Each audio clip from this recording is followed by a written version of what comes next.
ಉಡಾಯಿಸೋ ಖಾರ ಬಣ್ಣ ರುಚಿಯನ್ನು ನೀಡುತ್ತದೆ. ಮೆಣಸಿನ ಪುಡಿ ಚಿಂದಿ ಉಡಾಯಿಸೋ ಖಾರ ಬಣ್ಣ ರುಚಿ.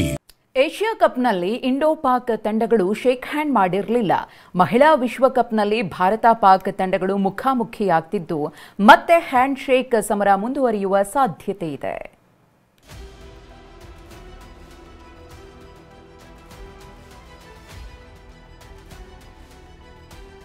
ಭಾರತ ಪಾಕಿಸ್ತಾನ ನಡುವೆ ಏಷ್ಯಾ ಕಪ್ನಲ್ಲಿ ದೊಡ್ಡ ಹಣಾಹಣಿಯೇ ನಡೆದಿತ್ತು.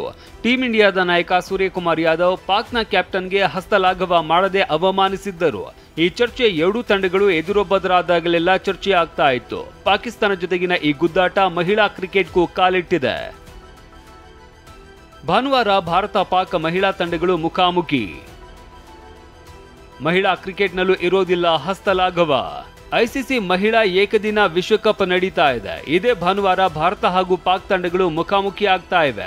ಎರಡೂ ದೇಶಗಳ ನಡುವಿನ ಕ್ರೀಡಾ ಸಂಬಂಧ ಈಗಾಗಲೇ ಹದಗೆಟ್ಟು ಹೋಗಿದೆ. ಈ ಮಧ್ಯೆ ಬಿಸಿಸಿಐ ಮಹತ್ವದ ನಿರ್ಧಾರವೊಂದನ್ನು ಕೈಗೊಂಡಿದೆ ಎನ್ನಲಾಗ್ತಾ ಇದೆ.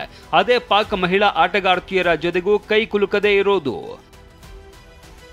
ಸರ್ಕಾರದೊಂದಿಗೆ ಬಿಸಿಸಿಐ ಒಪ್ಪಂದ ಮಾಡಿಕೊಂಡಿದೆ ಎನ್ನಲಾಗಿದೆ.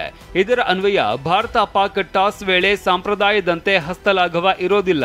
ಮ್ಯಾಚ್ ರೆಫರಿ ಜೊತೆಗೆ ಫೋಟೋಶೂಟ್ ಮಾಡೋದಿಲ್ಲ. ಪಂದ್ಯ ಮುಗಿದ ಬಳಿಕವೂ ಆಟಗಾರ್ತಿಯರು ಶೇಕ್ ಹ್ಯಾಂಡ್ ಮಾಡೋದಿಲ್ಲ. ಇಷ್ಟೇ ಅಲ್ಲದೆ ಪುರುಷ ಆಟಗಾರರು ಯಾವೆಲ್ಲ ನೀತಿಗಳನ್ನ ಅಳವಡಿಸಿಕೊಂಡಿದ್ದಾರೋ ಅವೆಲ್ಲವನ್ನ ಅನುಸರಿಸುತ್ತಾರೆ. ಹೀಗಂತ ಬಿಸಿಸಿಐ ಉನ್ನತ ಮೂಲಗಳು ತಿಳಿಸಿವೆ.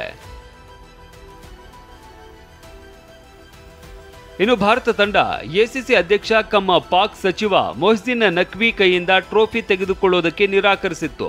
ಅದಾದ ಬಳಿಕ ನಖ್ವಿ ಟ್ರೋಫಿ ಹೊತ್ತೊಯ್ದಿದ್ದರು. ಈ ಚರ್ಚೆ ನಡೀತಾ ಇದೆ. ಈ ಬಗ್ಗೆ ದಕ್ಷಿಣ ಆಫ್ರಿಕಾದ ಮಾಜಿ ಆಟಗಾರ ಎಬಿ ಡಿವಿಲಿಯರ್ಸ್ ಪ್ರತಿಕ್ರಿಯಿಸಿದ್ದಾರೆ.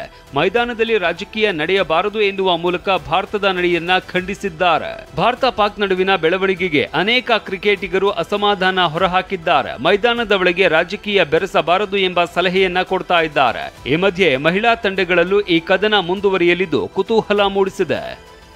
Mahesh, sports bureau, TV9.